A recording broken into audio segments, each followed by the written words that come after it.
لقد كان لكم في رسول الله أسوة حسنة لمن كان يرجو الله واليوم الآخر وذكر الله كثيرا. بسم الله الرحمن الرحيم، والصلاة والسلام على رسول الله. اللهم افتح لنا أبواب رحمتك وألحقنا بالصالحين. اللهم علمنا ما ينفعنا وانفعنا بما علمتنا وزدنا علما وفهما في الدين. اللهم اجعلنا للمتقين إماما يا أرحم الراحمين. خۆشەویستان لە بەرنامەیەشتر بەرنامەی پێشەنگبوون کە سیلسلەی بەرنامەکەمان کە هەشتامین بەرنامەیە کە لە بەرنامەی 77 78 79 باسی بەڕێوەبردنی خودمان کرد کە گومان لەوەی دانەیە کە چەندەها بەرنامەی تردا باسی بنچینەکانی پێشەنگبوونمان کردیە کە گوتمان بەرنامەکەشمان تایبەتە بەوەی چۆن دەتوانین کەسێکی پێشەنگی سەرکەوتوو هەروە خاوەن پەیام و خاوەندی و خاوەن ئامانج و خاوەن بەهای بەرز دەتوانین دروست بکەین، چونکە لەم سەردەمی کە بەناوبانگبوونێکی کۆمەڵە کەسێکە کە کۆمەڵە کەسێکی بێ بەها و بێ ئامانج تەنها بریتیە سیستەمێکی پوچیە. بۆ ئێمە کە بنچینەکانمان باس کرد کە هاتینە سەر بنچینەی چوارەم کە بنچینەی چوارەم لێهاتوویە، کارایی، توانایی. گوتمان لەوەی 5 خاڵ باز دەکەین، تاکو ئێستا کە یەک خاڵمان باز کردێن، بەڕێوەبردنی خود. کە لە بەڕێوەبردنی خوددا لە بەرنامەکانی پێشوودا لە 77 و 78 و 79 کە بەرنامەکەمان باسی یەکەمیان بەڕێوەبردنی کاتمان کرد کە کەسێک دەوێت خودی خۆی بەڕێوە بە پێویستە کاتی خۆی بەڕێوە بە. لە پاشەوەی کەسێک دەوێت خۆی بەڕێوە بە پێویستە پسپۆری هەبی لە کارکردندا، وەکو باسمان کردە چڕبوونەوەی لەسەر یەک شتدا، تەرکیزی هەبی. بە پێ تەرکیز ڕاستی ئەم کەسە بەرهەمی نابێ، هۆرە کاریگەری نابێ. هەروە خاڵی سێمیش کە لە 79مین بەرنامەمە باس کرد کە پلەبەندی بۆ قۆناغەکانی دەرکەوتن کە گوتمان پێویستە ئەو کەسەی دەیهەوێ ببێتە کەسێکی پێشەنگ بۆ ئەوەی کۆمەڵگا ئاڕاستە بکە. ئینجا کۆمەڵگا بە شێوەیەکی گشتی ئەم بە شێوەیەکی جوزئی پێویستە قۆناغەکانی دەرکەوتن بزانی، وەکو گوتمان قۆناغێکمان هەیە، قۆناغی خۆ پێگەیاندن. لە خۆ پێگەیاندن بەڕاستی ئینسان نابی دەربکەوی. ئینجا خۆ پێگەیاندن گوتمان لە ڕووی زانستی و لە ڕووی دەرونی، لە ڕووی ئیمانی، لە ڕووی ئەزمموی ئەو کاری دەکات. لە پاش ئەوەی قۆناغی ڕاهێنانکردن هەیە لە بۆ ئەوەی بتوانی خۆی ئەم زانست و ئەو شتانەی کە هیناتی ڕاهێنێ ئایا بتوانی سبەی دەرکەوی، دەتوانی کۆنتڕۆلەکانی ئەم شتانە بکە. بۆیە گوتمان باسی قۆناغی چمان کرد، قۆناغی ڕاهێنانمان کرد کە قۆناغی ڕاهێنان گوتمان دەرکەوتنێکی کەمە، بچووکە، لە شوێنێکی کەم، لە لای کۆمەڵێکی کەم، لە بابەتێکی زۆر سادە، لە بابەتێکی زۆر سادە کە هەڵی تێدا ناکرێت. لە پاشەوەی گوتمان قۆناغی سێم کە قۆناغی دەرکەوتنی تایبەتە کە قۆناغی کە خۆی دەردێخی لەو بوارە کە لە نایەن کۆمەڵە کەسێک کە شارەزانە لەو بوارە کە تایبەتە. بۆ نمونە کەسەکە دەیهەوێ کە ببتە پێشەنگ لە بارێک لە بوارێکی خێزانی، بارێک لە بوارێکی بابرێن هونەری، کاتێک دەیهەوێ ئەو شتە پێشکە کۆمەڵە کەسێک دەینی کە لە باری هونەری کە شارەزانە دەی ئەو شتە لە بۆ ئەو خەڵکە باز دەکات، خەڵکەکەش لە پاش ئەوتەوا دەبی یان ئۆتێ ڕخنەی لێ دەگرن، ئاراستەی دەکەن، کەواتە دەبتە هۆی ئاراستەکردن هەرچەندە دەرکەوتنێکی تایبەتە. لەوان ئەگەر بێت و شتێکی تایبەت لە پاش ئەوەی قۆناغی دەرکەوتنی گشتنی و جەماوەریمان هەیە کە ئەوە بەڕاستی لە فەزایەکی گەورەتر بەدیار دەکەوێت. دەینە سەر خاڵی چوارەم لە بۆ ئەوەی ئینسان بتوانی خۆی بەڕێوە بە تێگەیشتن لە خودی خۆی کە بەڕاستی مرۆڤ دەبی خۆی بخوێنتەوە. ئایا زانستەکەی لە چه ئاستێکە؟ خۆی دەزانی. زۆر جاروێ کۆمەڵە کەسێک کە باسی کەسێک دەکەن، کەسەکە لە ناو خۆیدا قسەکانی وانە پێ زۆر زیادە ڕەوی تێدایە. جارۆشەوە باسی دەکرێت تەمەشا دەکە وڵای قسەکانیان زۆر نەنابەجێ و ناواقعیە کە ئەو لە ئاستێشی بەرزتری هەیە. هۆ دوو کات هەیە. ئەو لە چ کاتێک دروست دەبی؟ ئەو کاتە خودی خۆی بناسی لە ڕووی زانستی کە زانستەکەی لە چ ئاستێکە، ئایا لە شتێک قسە بکە و لە شتێک قسە نەکە. بۆ نمونە کاتێک ئیمامی مالک دەبینین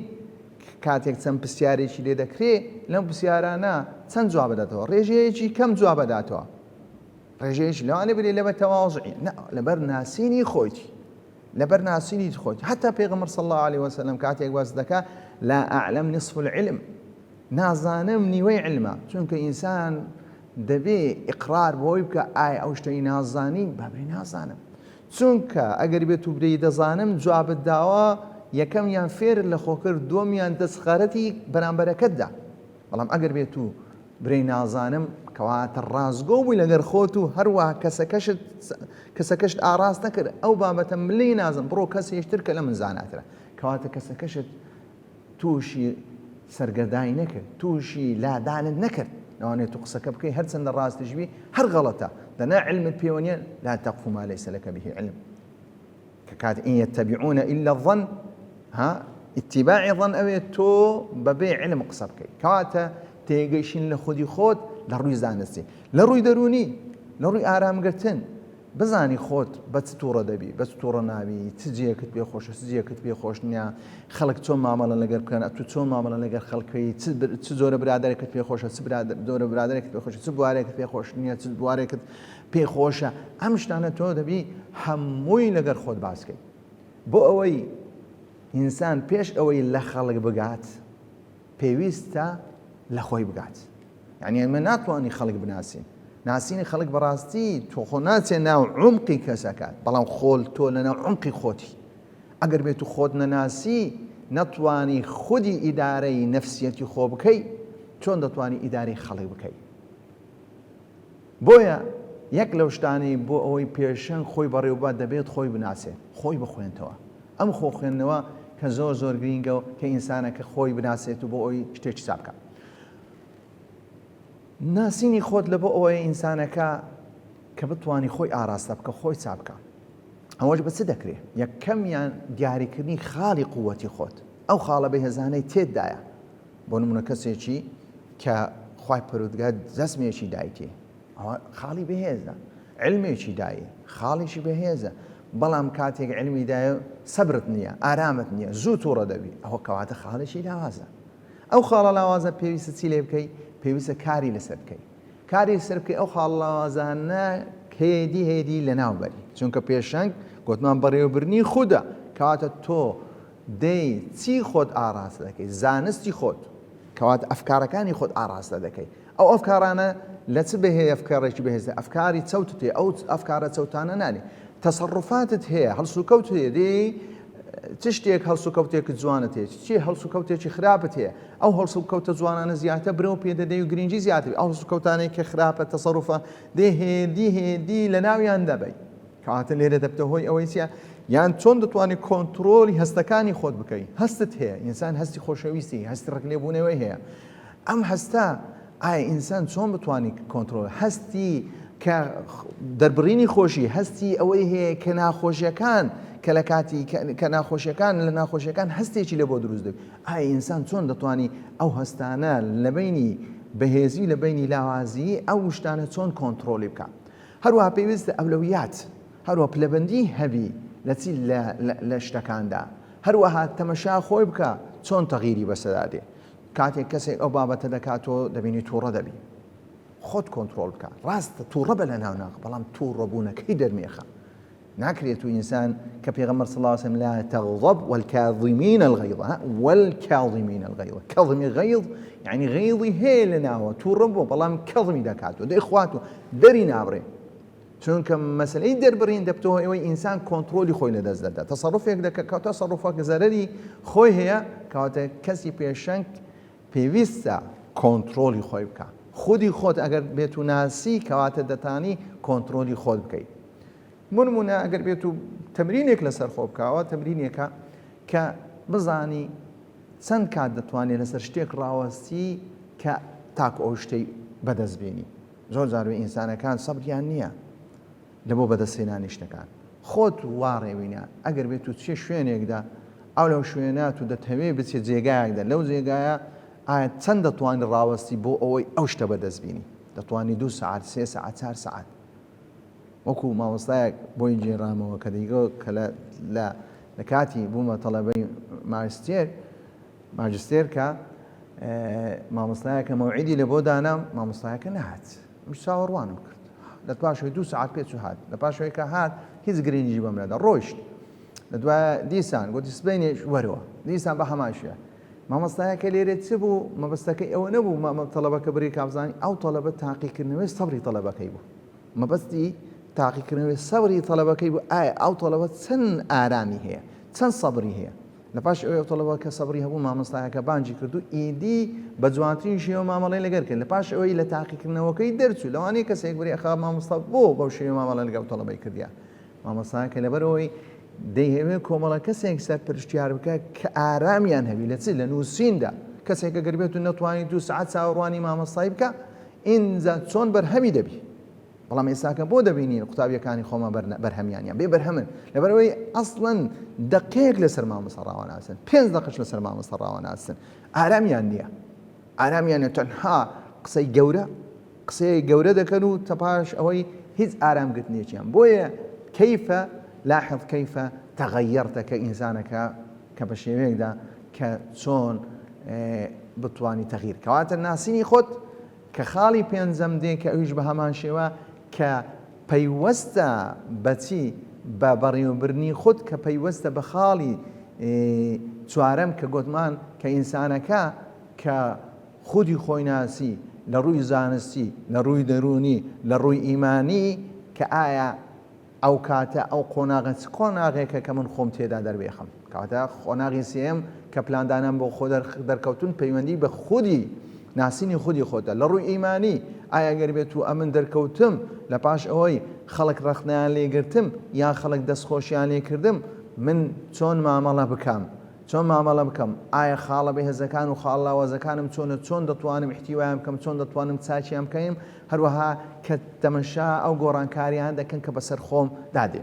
کەواتە قۆناغی پێنجەم کە خاڵی پێنجەم ئێمە باز دەکەی لە چ لە بەڕێوەبردنی خۆتدا کەواتە بەرنامەی 8 کە بەرنامەیەک بوو هەم باسی خاڵی چوارەممان کرد کە خاڵێک بوو کە پەیوەندی بە ناسینی خۆت بوو خودی خۆت کە پێویستە پێشەن خۆی بناسی لە پاشەوەی کۆنتڕۆلکردی خۆ السيطرة على النفس كوكو بيغمر صلى الله عليه وسلم كذلك لا تغضب والكاظمين الغيظ والعافين عن الناس والله يحب المحسنين كوات التحكم بالذات كرداريك دەست بەسەر داگرتن لەسەر تەفکیرەکانی خۆت لەسەر ئەو بیر و بۆچوونانەی هەیتت هەروەها دەستگرتن بەسەر تەسەڕوفات و هەڵسکەوتەکانی خۆت هەروەها دەستکردن بە پرسەکردارەکانی خۆت کە کەسێک کارێک لە ڕەدولفعلەکەی چۆنیە بۆی مەهاراتە لێهاتوویەکە کە دەبتە هۆی ئەوەی کە ئەو کەسێکی سەرکەوتوو لێ دروست بێ کەسێکی چاچی لێ دروست بێ هەروەها بە شێوەیەکدا ئەم کۆنتڕۆلکردنەی دەرونی وەکو ئەگەر بێت و پێی بڵێن تەزکیەی نەفسوو لە پاش ئەوەی بتوانی ئەو ئینسانە ضەبتی نەفسی خۆی بکە دەبتە هۆی ئەوەی تەوازنێکی داخیلی لە ناو خۆی دروست دەبی کاتێک خەڵک مەدحی دەکا پێی زۆر شتێکی ئاسە کاتێک زەمیشی دەکە پێی زۆر شتێکی ئاسە چونکە لەو لای خودی خۆی ناسیە چێە لە پاشەوەی لێرە فێر بوو کە بتوانی کۆنتڕۆلی هەستوتەکانی خۆی بکە کۆنتڕۆلی هەڵسوکەوتەکانی خۆ بکە لە بینی دەرخستنی خۆشی و دەرخستنی ناخۆشی لە بینی تووڕەبوون لە بوونی دڵخۆشی لە بینی ئاشتی و لە بینی شەڕدا ئەم ئینسانە دەتوانی کە کۆنتڕۆلی خۆی بکات و کە چ کاتێک قسەی بکە و چ کاتێک قسەی نەکە چ کاتێک هەڵسی چ کاتێک دابنیشی ئایا چی بڵێ و چی نەڵێ کەواتە لێرە ئەو ئینسانە کاتێک کۆنتڕۆلی خۆی کرد ئەوە دەبتە هۆی ئەوەی کە دەتوانی خودی خۆی بەڕێوە بە بەڵام زۆر زار بێ دەرێن کاکە ئەو کەسە کۆنتڕۆل ناکرێ زەبط ناکرێ کە دەرێن زەبط ناکرێ کەواتە خۆی پێ بەڕێوە نابدرێ کە کاتێک خۆی پێ بەڕێوە نەبردرێت چۆن کەسێشتر دەتوانی بەڕێوەی بە ینی زەبطی نەفسەکەی لەوە دەستە خۆشی ینی حتا خودی خۆی ناتوانی خودی خۆی زەبطکە ئینجا کەسێک بێ زەبطیکە زۆر زەحمەتە بۆیە ئەو کەسانەی کە خۆیان بەڕێوە دەبن دەتوانن بەڕێوە بدرێن هەروە ئەو کەسانەی خۆیان پێ بەڕێوە دەبدرێت دەتوانی خەڵکی تریشتە بەڕێوە بن بەڵام ئەو کەسانی کە ناتوان خۆ بەڕێوە بن بەڕاستی کەسانێکن هەم ناتوان بەڕێوە بدرێن هەم ناتوان خەڵکی سیە بەڕێوە بن بۆ دەبینین زۆر زاروێ کەسێک دەبینی ناتوانانی کۆنتڕۆل بکەین ناتوانین دەسەڵاتی بەسەردا بگری چونکە ئەو کەسە کەسێکی فەوضەویە لەو پێدرین کەسێکی فەوضەوی لەبەر ئەوەی ناتوانانی خودی ئەفکارەکانی خۆی خودی هەڵسوکەوتەکانی خۆی خودی ڕەد فعلەکانی خۆی بەڕێوە بە بەڕێوە بە کاتێک تۆی ئامۆژگاری دەکەی هەموو شتەکانی بڕژبینی لە توەرەگری هەموو شتەکانی بە پێچەوانەوە دەگری هەموو شتێک ڕەدفعلی دەوێت ڕەدفعلەکانەکانیشی لە شوێنی خۆی نابی بۆیە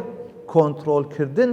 کە باسی کۆنتڕۆلکردەکەن ضەبتی نەفس کە ئینسان ضەبتی خۆی بکات خطوەی یەکەم کە پێویستە ئینسان ضەبتی ئەفکار و هەستەکانی خۆی بکات هەروەها تەسەڕوفاتی بکات ئەوەش چیە حکم بکە بڕیاری لەسەر بدە ئایا ئەو تەسەڕوفەم کردی ئەو ئەفکارەی هەیتم ئەو مەشاعیرەی هەیتم ئەو تەسەڕوفەی هەیتم کە تەقیمی بکە تەقیمکە هەڵسەنگانی لێ بکە ئەو هەڵسوکەوتی ئەو ڕۆژەی کردم چۆن بوو چۆن نەبوو بە چ شێوەیەک بوو ئەو کاری دەرم بنی چۆن بوو چۆن نەبوو بە چ شێوەیەک بوو کەواتە تۆ ئەگەر بێت و دەریشت بە ڕێیان لە پاش ئەوەی دەتوانی ئەزمونێک لێ دروست دەبێت توانێت کۆنتڕۆل بکەیت بۆی دەبینی کە کۆمەڵە کەسێک کە ئینسان کە لە تەمەنی گەنجیە دەبینی زوو هەڵدەچی لۆ زوو هەڵدەچی لەبەر ئەزمونی نیە لەوەی ضەبتی نەفسی بکە لەوانەیە علمی هەبی لەوانەیە زانستی هەبی بەڵام لەبەرەوەی ئەزمونێکی نییە لەسەر چی لەسەر ضەبتی نەفسی خۆی ضەبتی نەفسی و حتا ئەگەر بێت و زۆر زاروێک کە کۆمەڵە ئاژاوەیەک دروست دەبێت شەڕێک دروست دەبێت دەبینی زۆربێ زۆری ئەوەکانی کە دەبناگر لە بۆ ئەو ئاشوب و شەڕە گەنجەکانن لەبەر ئەوەی ناتوان کۆنتڕۆلی چ بکەن کۆنتڕۆل هەست و کەوتان دەفع دەبن کە دەفع بوو کەواتە تەسەڕوفاتەکانی خوا لە دەبڕام ئەگەر بێت و کەسێکی ئەزمون هەبی هەروەها استقراری نفسی هەبی لە پاشەوەی ئەزمونێکی چاچی هەبوو چۆنیەتی کۆنتڕۆلی نفسی خۆتدا لەو کاتە ئەو ئینسانە دەتوانی کە وعیێکی ذاتی لێو دروستبی هەستێکی یعنی ئاگاداربوونەوەیەکی خودی هەبی کە بتوانی سەیتەرە مراقبەی چ بکە مراقبەی ئەفکار و هەرو مەشاعیر و تەسەڕوفەکانی خۆی بکە کە بتوانی تەقیمی بکە لە بۆ ئەوەی کە بەسەر خودی خۆی چیە زاڵ بێت هەروەها دەبینین کە تفکیری لە پاشی خودون تفکیری ئیجابی و سلبی دەبی هەروەها پێویستە لەو کاتەی دەیت چی خوتوەی دوم دێ تەغییری دەکا کاتە لێرە باسی خاڵە بەهێز و خاڵە لاوەزەکان هەردێتەوە گۆڕێ کە ئەو کارانە هەیەی هەروەها پێویستە کە لەو وارە کە پێویستە ئینسانەکە بەردەوام ئاراستەیەکی ئیجابی نەفسی خۆی بکە هەروەها سیقەیەک بە نەفسی خۆی دروست بکە لە بۆ ئەوەی کە ئەو شتە ئیجابیە پێدەگرێت دەتوانی واز لەم شتە خراپە بینی کەواتە یەکەم جار تەقییمی هەڵسوکەوت و ئەفکارەکانی خۆی دەکات دووەم جار دێ ئەو ئەفکارە سلبی و هەروەها چیە سلبی و هەروەها ئیجابیەکان دیاری دەکات لە پاش ئەوەی پێویستە تەحفیزی نەفسی خۆی بکە لە بۆ کارە چاکەکان و هەروەها دوورکەوتنەوە لە کارە خراپەکان تەوجیهی نەفسی خۆی بکە لە بۆ کاری چاک لە پاش ئەوەی دێ تەسەڕوفەکانی خۆیدا سلوکەکانی خۆیدا کە دیاری دەکات ئەو سلوکیاتانە لە پاشەوەی خاڵی دووەم باسی ئەفکارمان کرد خاڵی سێم باسی تەسەڕوفمان کرد التحكم في التصرف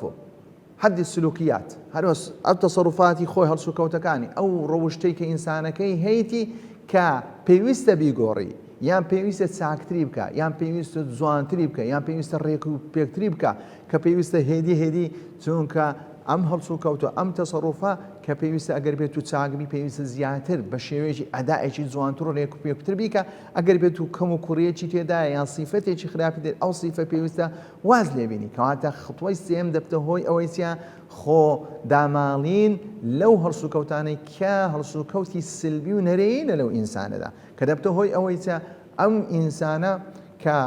کە بەو شێوەیە کە کۆمان کۆنتڕۆل دەکە کەواتە کۆنتڕۆڵی تەسەڕوفاتەکانی خۆی دەکە لەوانەیە کۆنتڕۆلکردن لەسەر ڕەوشتێک لەوانەیە چەند ساڵێکی بوێ کەسێک